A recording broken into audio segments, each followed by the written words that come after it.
Welcome to those who joined so far. We'll give everyone a few more minutes to sign in and then get started right at 10 o'clock.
All right, well, yeah, one or two more minutes left before 10 o'clock, so I'll do a quick intro for those that have joined so far. Just submit a few more. My name's Joe Delaval. I work for Odell HVAC Group in Ottawa. I've worked with Magic Air now for pretty much my entire career, so about 15 years. We've in Ottawa been working with that brand or manufacturer. Today we have Ty Healer, application engineer from Magic Air, who's going to walk through what you see here, the air handler anatomy and how you can apply Magic Air in your projects going forward. During the presentation, if any of you guys have questions, you can post them in the Q&A, and then I'll keep an eye on that, and then we can stop, Ty, and have a conversation. So feel free to do that, and I'll keep an eye on that. And at the end of the meeting, you'll get an email from us with your PDH credits. So you'll see an email from Anna or a general Odell email with your individual credits. So thanks for everyone for joining today, and I'll turn it over to Ty to carry through with the presentation. Oh, thanks, Joe. I hope everybody's doing good today. Today, we're just going to go over like the basic air handler anatomy, a few things we see with most air handlers, and a few issues we see sometimes in the field.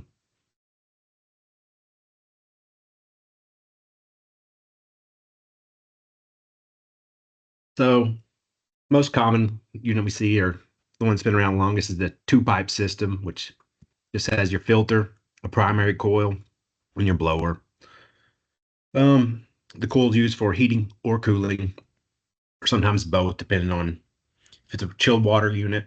Sometimes we see chilled water, hot water, older buildings. Cost less just to have one set of pipes. Use your chiller in the summer, boiler in the winter, and just switch over. Only problem with the two pipe system is it's a little harder to control between the seasons, or in the soft time between seasons where it's getting cool out in nights and still warm in the day. So most of the time you see more four pipe systems now going in. Or next up, we have a four pipe system with a preheat coil. This will probably be the most common thing up where y'all are just to help with any freeze issues. It's just your heating coil before your cooling coil.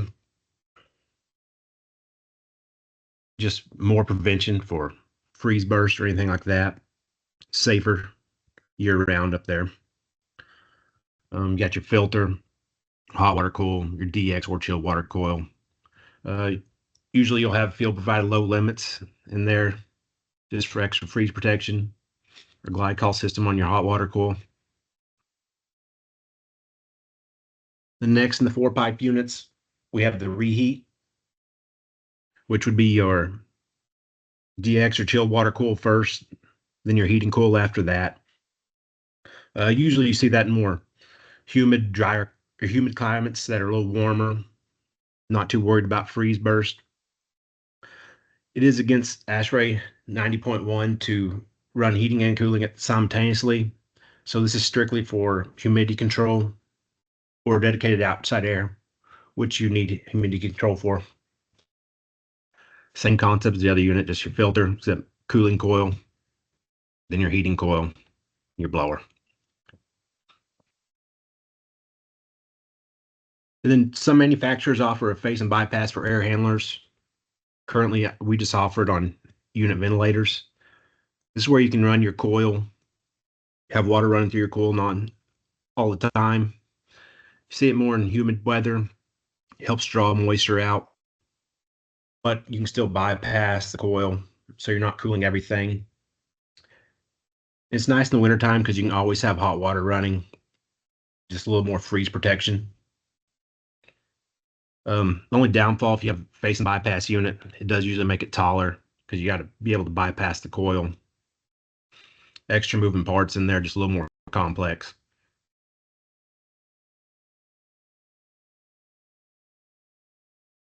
And then for most units, if you ever have outside air, you have a mixing box. So you have your outside air coming in one side, your return air coming in the other side. You'll mix the percentages that you need, whether you're doing it for ventilation purposes and you have to have required a certain amount of CFM per person, or if you're doing it for the purpose of having nice weather out, wanting to lower electricity bill a little bit, you bring in a little more outside air, makes it you don't have to run the cooling coil or heating coil near as often. Our mixing box doesn't come with filters, and we have an extra filter section that would go after it. But then you just mix your air, run it through your coils. Just makes your unit a little bigger, but pretty common application to have mixing boxes and pulling a little bit of outside air. For the rooftop units, usually you would see an economizer, which is the same thing as a mixing box, just built onto the unit. Bring in your outside air, have your return air coming from the bottom or from the back in some applications. Mixing boxes or the economizers we use would have barometric relief dampers built in. That way you're keeping the building pressure the same.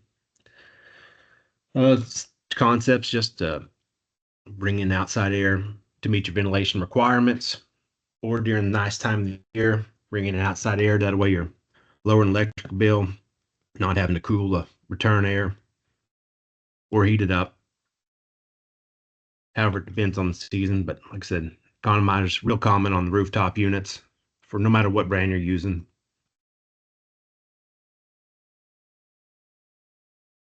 Static pressure, it's just going over the pressures here. You got your filter, which will have your drop, your coils, and then your ductwork will be your ESP. Your filters and coils will all be the internal static pressure. So if you're ever using our selection software, your ESP would be added, and then we calculate the ISP and the total static pressure to tell you what you'd be getting out of the unit, what your fan would be doing.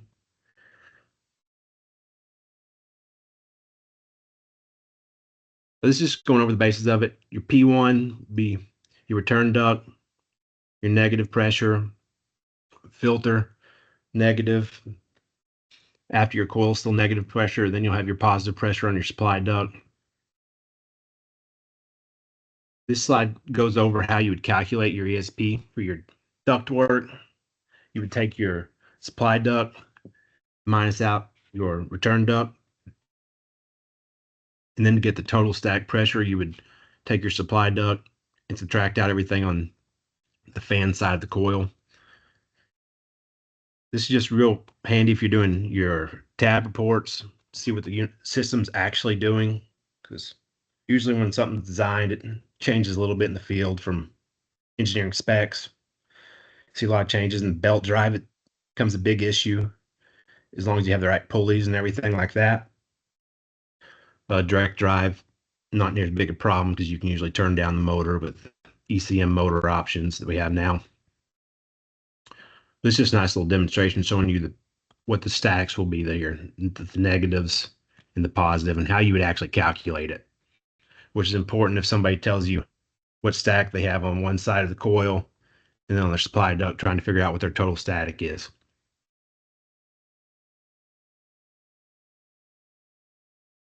So the common motors and blowers we see now are your direct drive. You'll have your PSC motors, which will be in a lot lower static, be less efficient, but been around a long time, simpler motors. Ours will usually top out about 1/2 inch of external static.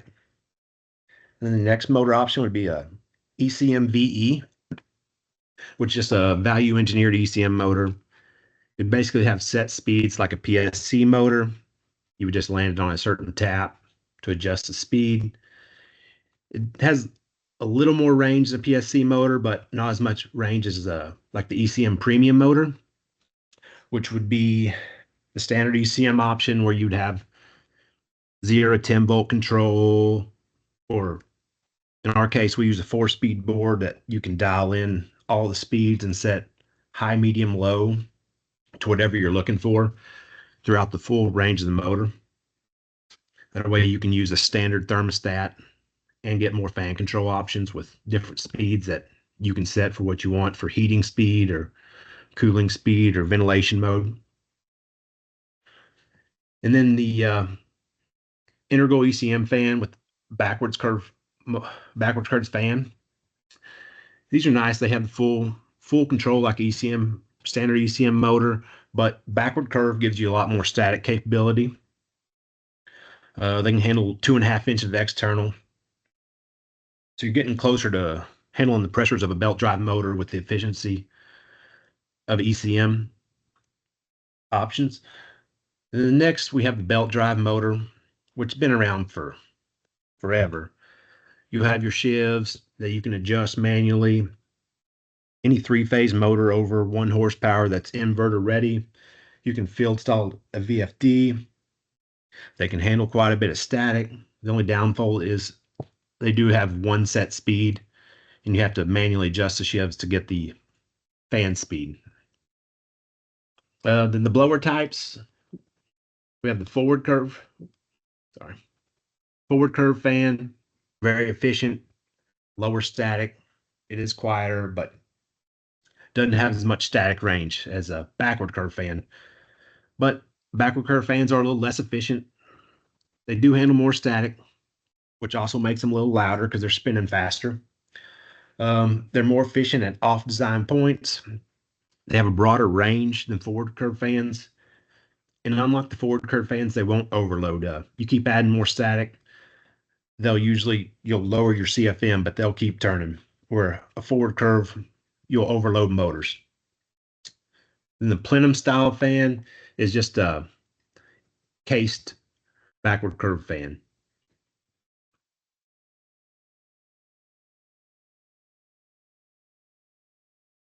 And then in any hydronic system, you're going to have valve packages, valve package accessories.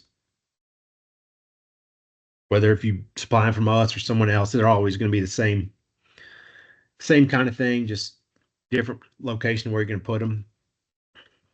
The valve packages are used just to start and stop the flow, limit the amount of flow, control the direction of the flow, regulate the flow in the process, and to relieve pressure in the system with your 3-way valves.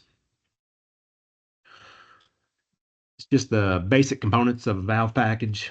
You'll have your sensors not shown in the actual picture, but over here in the drawing, a controller sending out the signal, then your valve actuator, open and closing to the signal to control how much flow goes through each coil. This demonstration of piping up the valve package. Ours just go right on directly on the coil stub outs. Field provided, you can put them downstream anywhere, further away from the units. Sometimes it's a better option. That way you have more room to locate your valves because sometimes there's tight fits. Yeah. And then this is just showing the difference in two-way valve package or a three-way mixing valve. Maybe I got a feeling that you can possibly that probably think that's the other thing. It could be brought good. Okay. There was a Okay, I thought somebody had a question. So two-way valve package, you would shut off the flow and it would your coil would see varying flow rates, your system would see varying flow rates. The three-way mixing valve, your coil would still see some varying flow rates, but your system would see constant flow the whole time. So that way your same GPN's flowing throughout the pipes.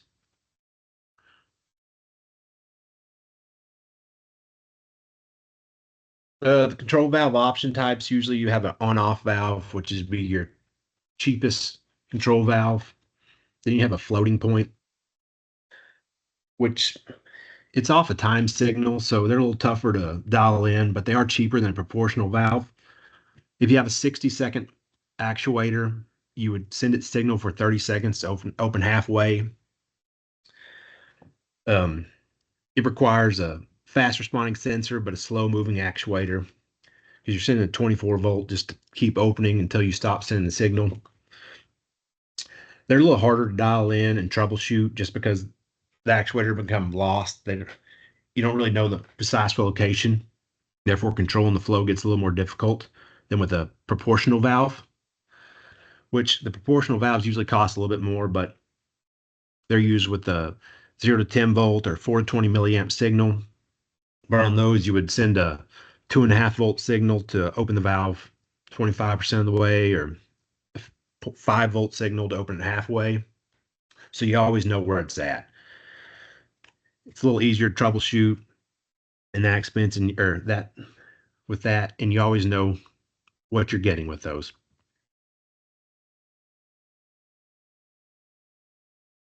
Why it's really important to balance out a system. If you don't take the time to balance out the valves, usually the unit closest to the pump will receive too much flow. You have a little too much heating and cooling in that area, and then down the line, you'll be starving out the units. Those rooms won't be as comfortable. Your circuit setter is used to restrict the flow going into early units because they'll have a little lower pressure drop. The balance valve is set to a maximum allowed flow. That way, only so much GPM can flow through these at a certain time. The way, like I said, just keeps water flowing down the whole system. You don't starve any units out when you balance the system. Usually they're all connected to a series of control valves. It's also very important because when you start closing off certain units, you don't want one unit to start running wide open, getting way too much GPM through the coil. If there's a disturbance in normal operation, control valves open, it just keeps you from starving out units and keeps the pressure drop sustainable on all other units that are running properly. The balance valves can also be used as a hard shut-off valve when servicing a unit, so you can close it off. Balance valves options we offer are just the ball valve and memory stop. It's the cheapest way, just a standard ball valve, but it has a little stop in there so you can set it. That way when you close the valve, you can only open it back to the same range. It's good for a few units, but when you start getting to a bigger system, you want to do something a little better with a circuit setter or auto flow valve. Circuit setter, you establish a maximum flow rate under initial conditions. It's calibrated, straightforward, pretty easy to set. It still does vary have a little bit of variation after initial setup when your system's running. The next would be the auto flow. It's less commissioning labor to begin. When installing, it does cost a little bit more. Adapts better to variation of pressures in your flows and your systems. You can make changes without having to rebalance the whole system in those. And then any valve package you get, you'll want to know whether you need fail open or fail closed for your valves.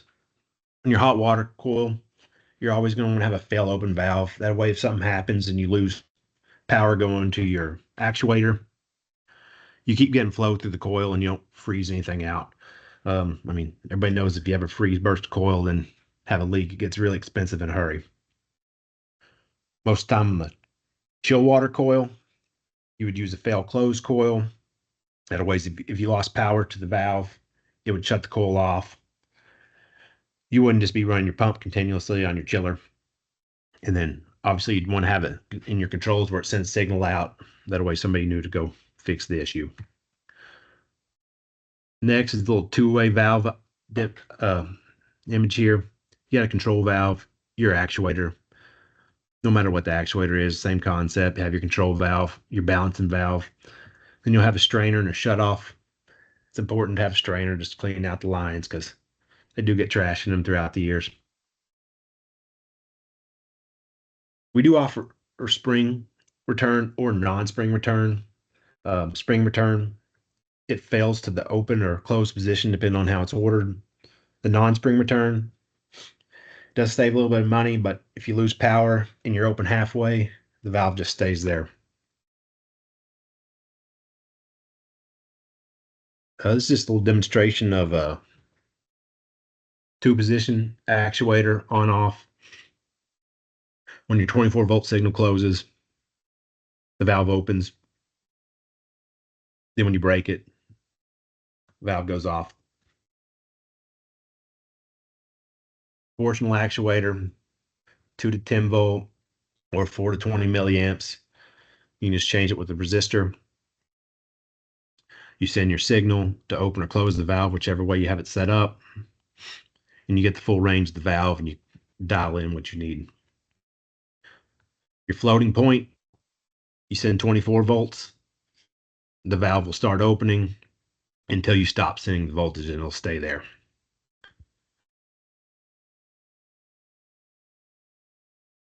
Just valve package options. Only benefit about ordering the valves with the units is you get them tagged. You know they just line up directly to it, so it's just a plug and play. They're if you order them from us, they do come with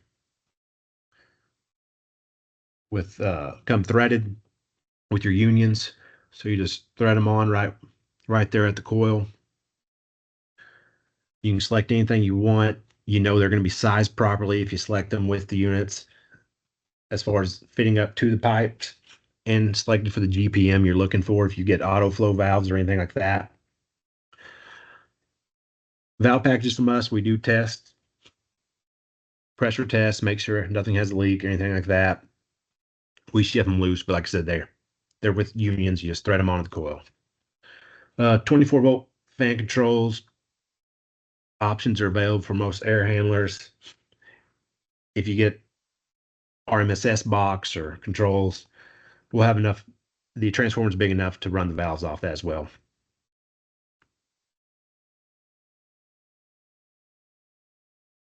Just a psych chart. I'm sure everybody's familiar with those. A lot of troubleshooting examples we see on a daily basis, and I'm sure y'all hear back from stuff. We've had issue where plenum fan, if you keep adding more stack to it, the fan speeds up. We had a customer call in. They were complaining because they would send it 6 volts and it'd be running at 1 speed. And then after a few minutes, it would just start ramping up and fan would be running wide open, they would say. They didn't do a tab report, couldn't give us an RPM or anything. First, they were telling us it was the only thing in the system. So we're sitting there wondering what could be wrong with the fan. Later, it turns out they had outside air dampers, return air dampers, VAV box, and then a T right off the top of the unit. All those played a part in the fan starting to hunt for a range because they were adjusting the actuators, changing the static pressures. Just another picture of their duct work. Changed their static pressures so the fan didn't know what to do. The customer didn't do a tab report. They didn't do any testing and balancing. The controls contractor wasn't there. They weren't sure how the system was working. So if you ever have a plenum fan that starts doing random things, it's very important to lock out any damper actuators for other things like outside air, return air, your mixing box. If you have VAVs, lock them out. And then your fan should be doing the same thing with the same signal. In cases like this, you have outside issues playing along with the fan. So your fan's running fine, and then your control system says you need more outside air. It opens that damper and then shuts your return air damper. Your stack's going to start changing, and that's what was happening here. After we found out they had all this stuff not locked out, they went in and locked it out. The blower started working. Controls contractor came in, adjusted their PID loop, and everything started working properly. This is a pretty common thing, stuff like this, just because there's so many pieces working together. That's important to know what they have in the field. Of course, they also had transducers in poor locations in this system, so they were getting bad signals going back to the fan. Like I said, after they worked it out and locked everything out, blower started working properly, and then the controls contractor knew where to go from there to ensure his system was working properly.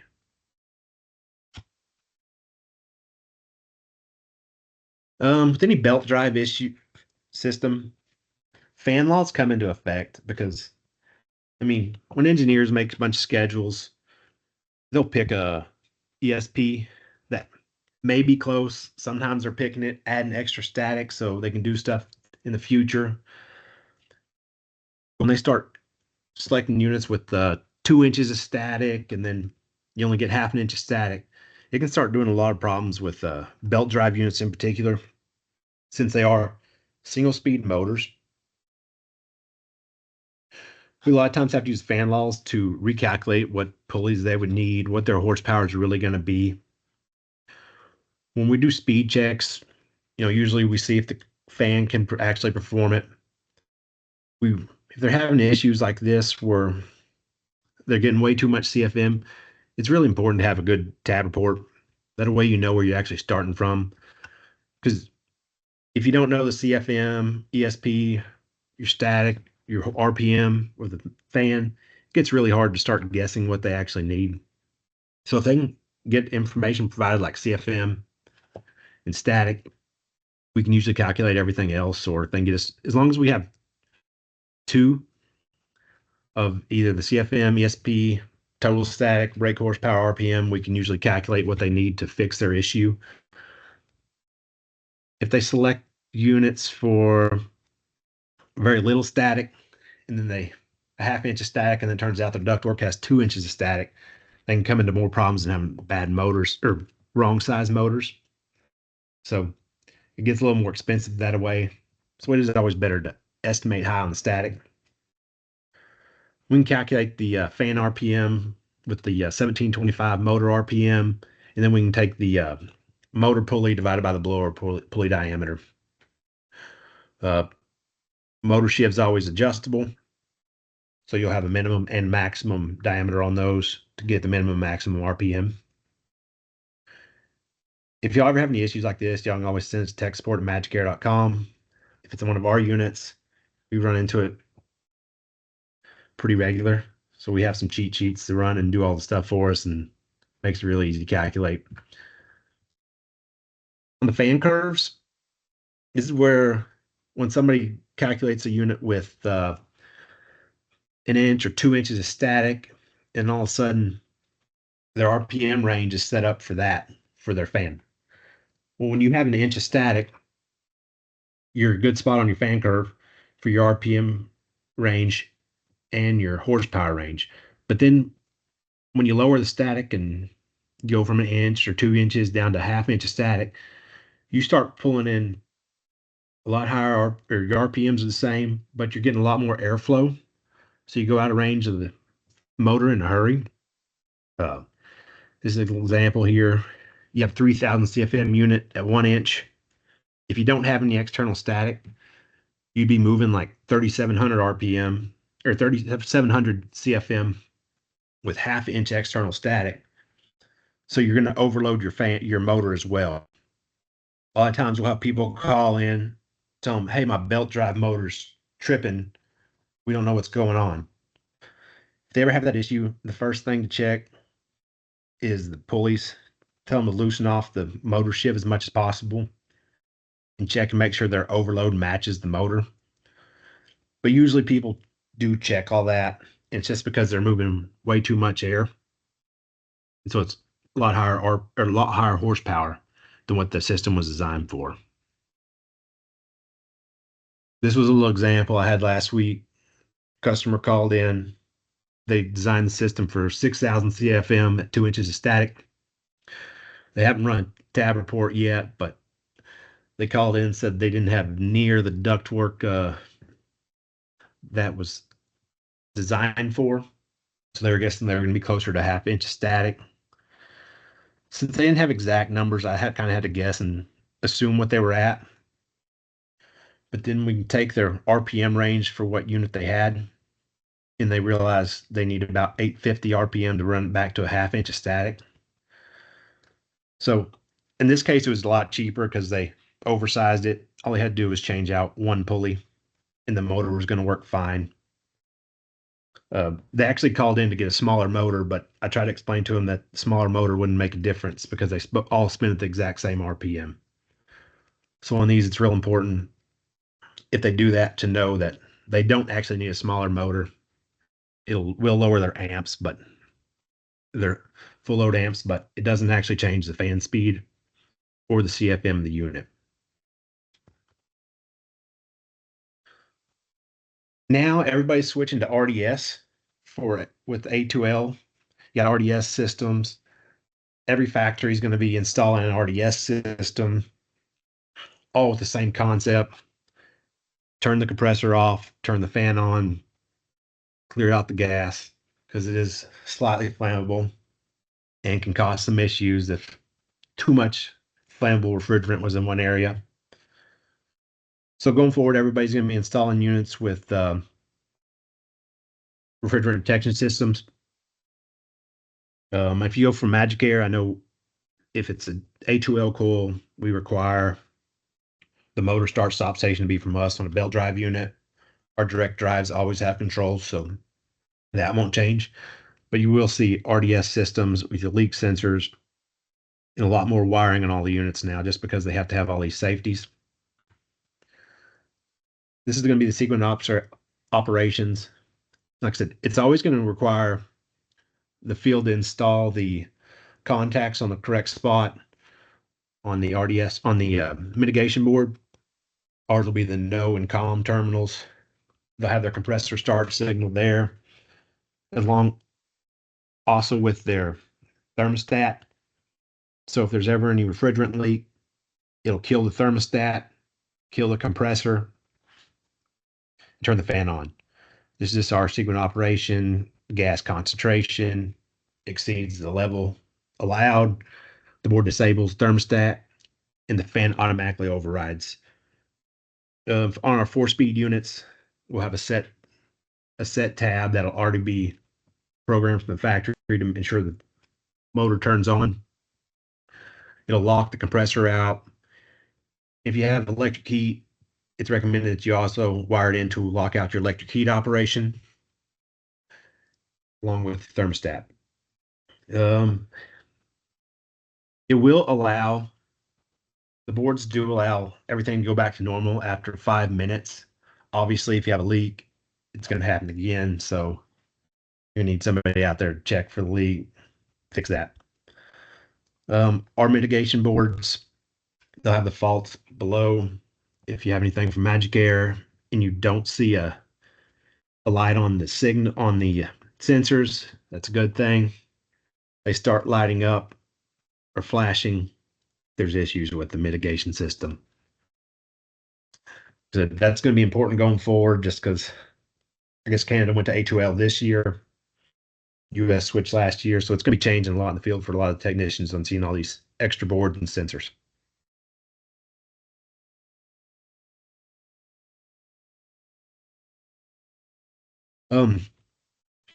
If you have any DX systems and they don't require a match system, and you want to use one of our units, you can give us a call. We can run a cross plot to make sure our DX units will match up with the condenser you're selecting, just to ensure everything will work properly. We have to have the condenser only data, but then we can run it in our selection software, New Magic, and it'll pull up everything, give us a cross plot, tell us the balance point. We can see if the condenser will work. So, I mean, sometimes people undersize condensing units or oversize them drastically, and we can run a cross plot to see if it actually work. I mean, usually if you're matching up a 5-ton with a 5-ton or 4-ton with a 4-ton, you don't have any issues, but we can always run a cross plot to make sure everything will work properly. Does anybody have any questions?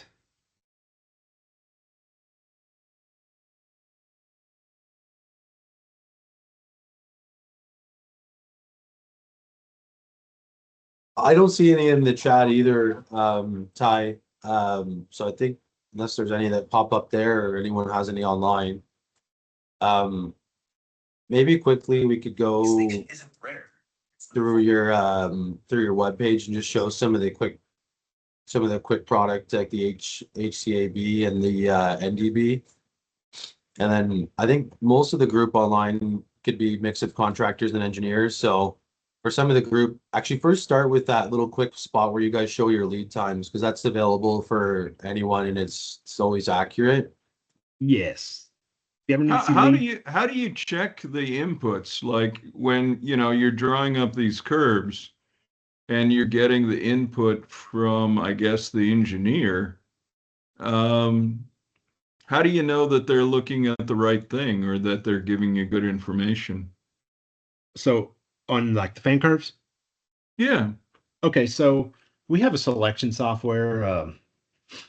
Here's just one unit I pulled up while I go to finish up this. So usually all of our belt drive units will show our brake horsepower, the RPM, and everything right here when we're doing our selections. Yeah, sure. So I'll walk through the unit and I'll make sure I have the same unit if somebody has something in the field with an issue or I'm helping somebody select the unit.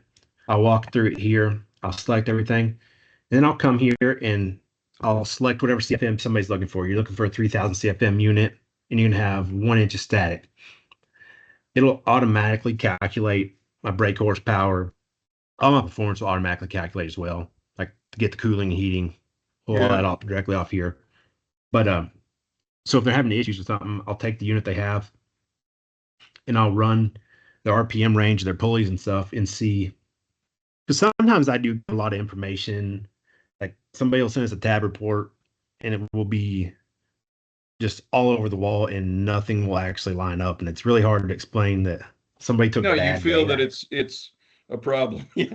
Yes, sir. I actually had one last week and I asked him like 3 or 4 times, what direction is the motor spinning? Because it can't physically do What you're saying, yeah. Yes, because they were telling me it was doing like a quarter of the CFM, which belt drive motors, 3-phase, they can spin backwards. If anybody's ever having an issue with moving half as much air, that's usually the case. I can take it and check it in here, and like we've been using this same software for 15 years. Yeah, All so of our you're data's- familiar with it. That's Yeah. okay.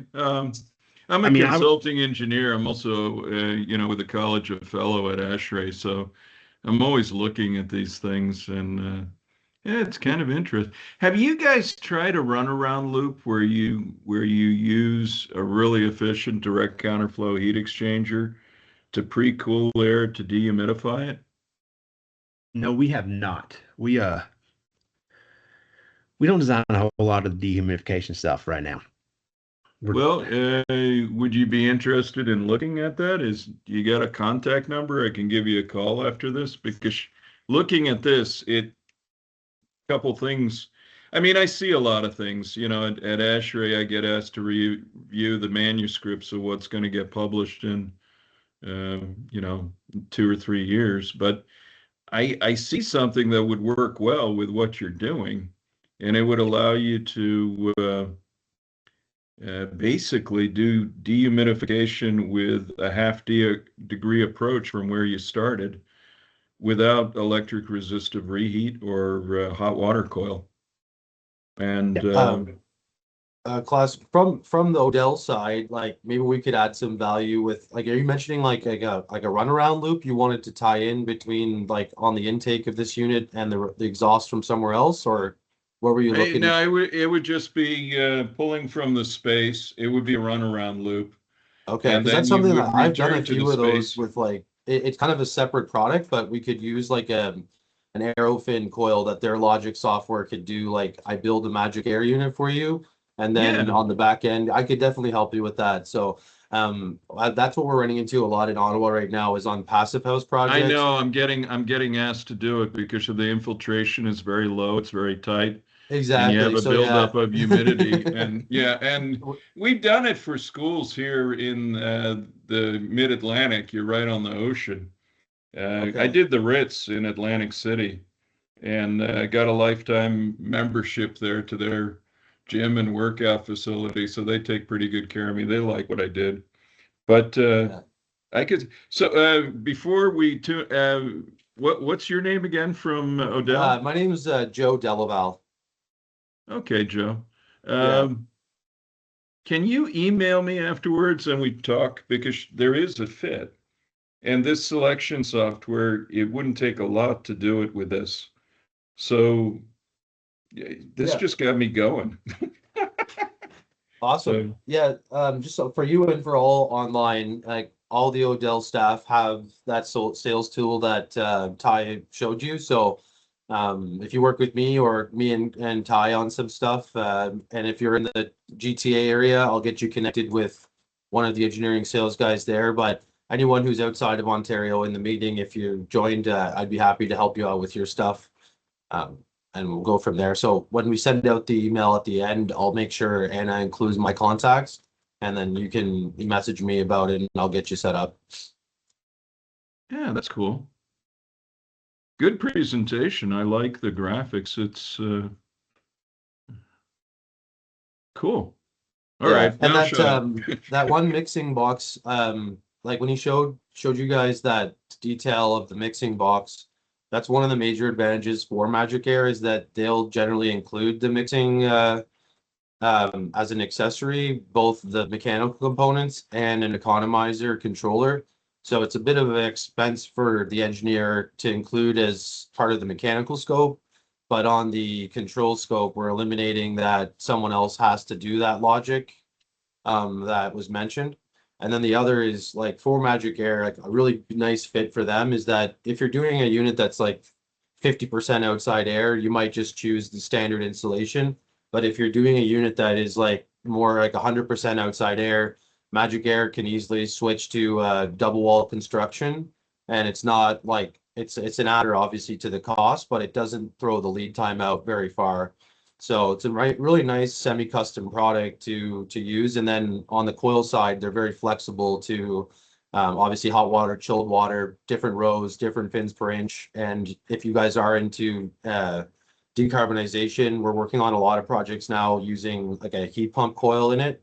So obviously between Ty and myself and our team, we can get you guys set up with some selections there if that comes up for you. So just their fit in the market is really that customized hydronic or outdoor air approach.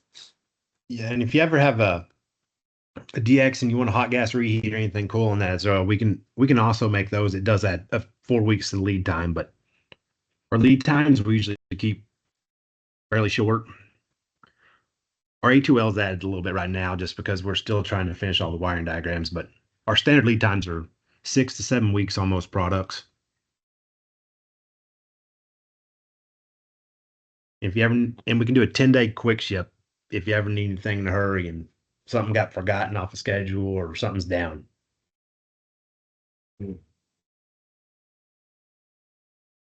Awesome. Is there any other questions from the group? I think someone raised their hand a bit ago. I don't know if you still have a question.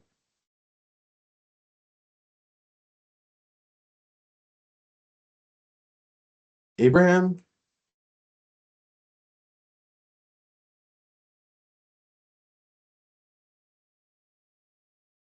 If you want to go ahead.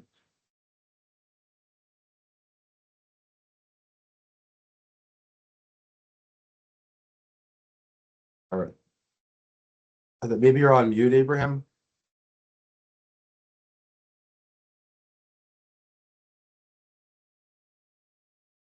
Okay. Once, Okay. yeah, you can hear me now? I can, yeah. Okay, sorry about that. So I am engineering consultant. We do more of industrial and commercial stuff. Like I do exactly what was earlier said.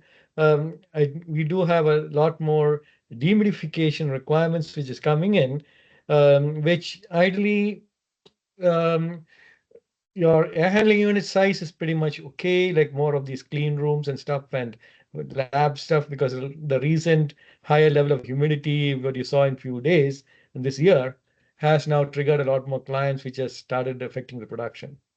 So that probably is a field where you could go to get into. I don't know how much of customization you can allow on your system, because that's something which is pretty not covered very much.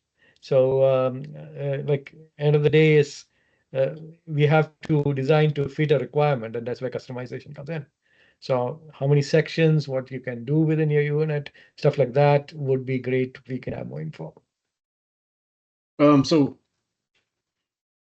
most of our units are, well, some of them do come in sections, but we all have coil max rows.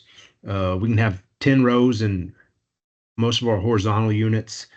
Our vertical units are using A coils and then 2-row hot water coils or hot gas reheat coils.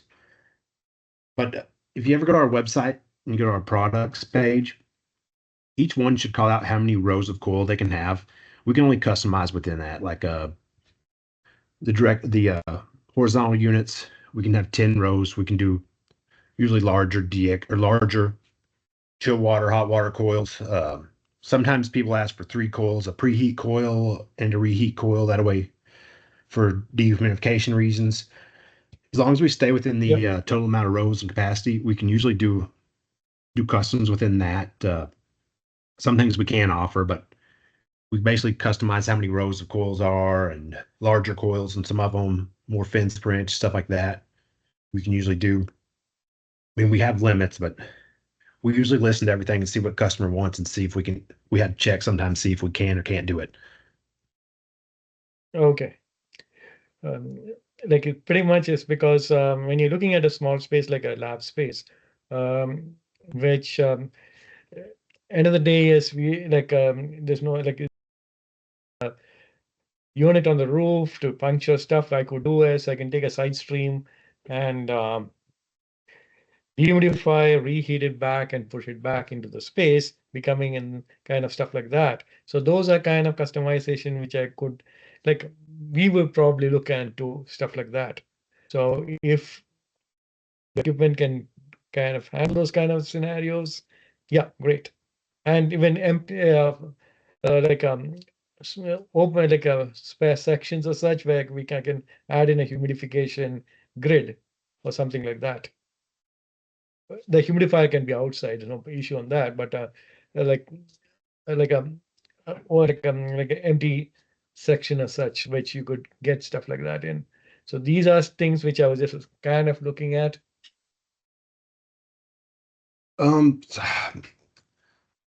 We don't have a whole lot of empty space in most of our units. It depends on the size, because some of them, if you just had one coil in there, you could slip it in the cabinet. But most of the time, if you're adding something extra, we would recommend putting in the ductwork before or afterwards, which then you'd want them, if you did it before, you'd have to have filter beforehand. But like some of our cabinets do have more rooms. The critical environment unit does have enough room for like 12 rows of coil, so there is extra space inside the cabinet in the coil section. But there's not a whole lot of room. We'd have to know what your dimensions are to see if we could slip it in there beforehand, but we can definitely take a look at anything you have. But like I said, we can't really give out blanket statement on the customized stuff just because we don't know everything beforehand. You know what I mean? Okay.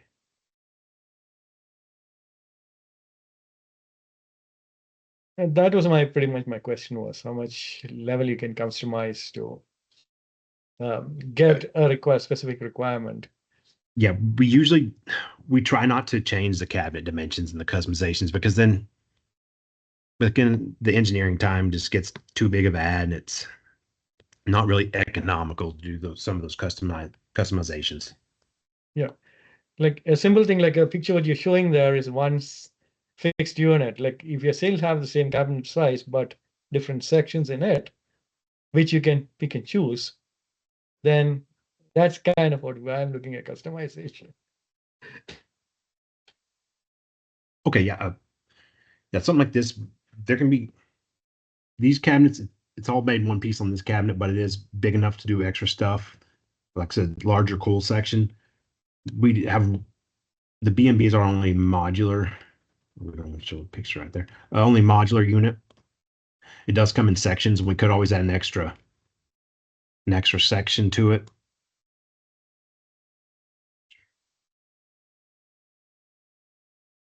As an extra coil section to it. This is a coil section and a fan section. Our vertical units in larger sizes do come in 3 or 4 pieces, depending on what size, and you could always order an extra heating section and slip inside the cabinet for something like our NDB or BBEs. If you need vertical. I don't want to hold everyone on this thing again. So that was pretty much what I just wanted to ask you.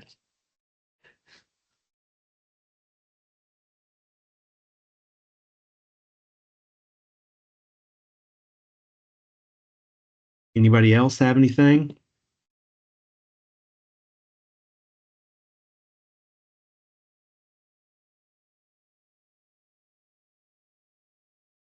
I don't see any other in the chat either, so I think we're good to wrap up. Thank y'all for your time.